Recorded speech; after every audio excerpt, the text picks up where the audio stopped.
Sauf que, effectivement, nous sollicitons, depuis qu'on a mis ces files en ligne, ces millions de documents, nous sollicitions que la justice française s'en empare. Contrairement à Emmanuel Macron qui avait dit c'est beaucoup de travail pour les journalistes, nous disions c'est pas du travail de journalistes. Au départ, c'était pas une affaire française. Voilà. Hein. Alors, il n'y a pas très longtemps d'ailleurs. Ça, c'est un grand classique chez les Français, c'est-à-dire que tout s'arrête à la frontière. Vous voyez, c'est-à-dire que Epstein, il montait dans son avion qui était le Lolita Express.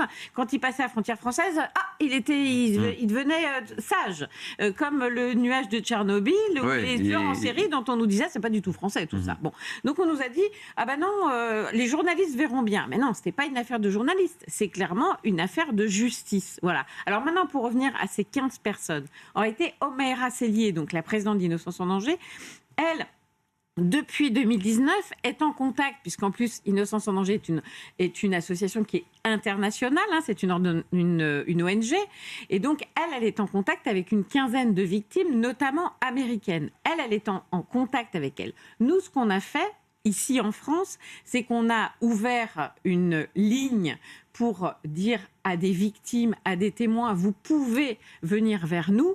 Et sur ce point, nous ne communiquons pas de chiffres pour la bonne et simple raison que nous recevons tous les jours des mails et qu'il nous faut prendre contact avec les gens qui nous envoient ces mails. On est 5 avocats d'Innocence en danger et on prend contact avec les gens qui nous envoient des mails.